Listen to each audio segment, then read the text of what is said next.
Hi எல்லோரும் எப்படி இருக்கீங்க? இது வந்து லாஸ்ட் மண்டே டைரிங்க. இன்றைக்கி டைரியில் ஈஸியான டிஃபன் பாக்ஸ் ரெசிபி வந்து பார்க்க போகிறோம். அது என்னென்னா கேரட் ரைஸ் தாங்க. கூடவே வந்துட்டு எக்கும் வேக வச்சு கொடுத்து விட்டுட்டேங்க. குட்டீஸ் 2 பேர்த்துக்குமே இந்த கேரட் ரைஸ் அப்படின்னா அவங்களுக்கு ரொம்பவே பிடிக்கும். ரொம்ப ஃபேவரட்டான ரெசிபி. கேரட் பொரியல் பண்ணிவிட்டு அது கூட சாதத்தை போட்டு நல்லா வதக்கி எடுத்துக்கணும். இது கூட வந்துட்டு சின்ன வெங்காயம் வந்து கொஞ்சம் அதிகமாக போடணுங்க. போட்டு நம்ம வதக்கி எடுத்தோம்னா கேரட் ரைஸ் வந்து ரெடி ஆகிடுச்சுங்க. பட் டிஃபன் பாக்ஸுக்கு பேக் பண்ணுறதால கேரட் வந்து அதிகமாக போடணும். அப்போ தான் வந்து டேஸ்ட்டு சேஞ்ச் ஆகாமல் மதியம் வரைக்கும் சேம் டேஸ்ட்லேயே இருக்கும். எங்களுக்கு வந்துட்டு பீக்கங்காய் குழம்பும் கேரட் பொரியல் அண்ட் தயிர் வந்து பேக் பண்ணி எடுத்தாச்சு. ஸோ குட்டீஸ் 2 பேரையுமே கொண்டு போய் டே கேரில் விட்டுட்டு 9 o'clock அப்படிங்கும்போது ஆஃபீஸ் போயிட்டேங்க. ஸோ ஆஃபீஸ் முடிச்சுட்டு எனக்கு ஈவினிங் வரும்போது 7 o'clock ஆகிடுச்சு. ஸோ வந்ததுமே வந்துட்டு எல்லாருமே எக் வெரைட்டி தான் கேட்டாங்க. அதனால் சிக்கன் குழம்பு வந்து இருந்துச்சு, தோசை மட்டும் சுட்டாச்சுங்க.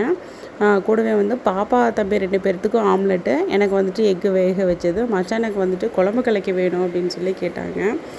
எப்போவுமே வந்து சுயமாக முடிவு எடுக்கணுங்க. அடுத்த வந்து என்ன பண்ணுறா ஏது பண்ணுறான்னு பார்த்துட்டு எந்த முடிவும் வந்து நம்ம எடுக்கக்கூடாது. அப்புறம் அடுத்தவன் இதை பண்ணிட்டான்னு சொல்லி எஸ்லி போடக்கூடாது. அதாங்க போட்டி போடக்கூடாது.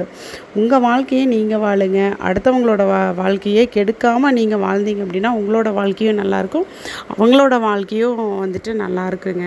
நாம் என்ன பண்ணுறோமோ அதுதான் வந்து நமக்கு திரும்ப வருங்க, பூமரேங் மாதிரி.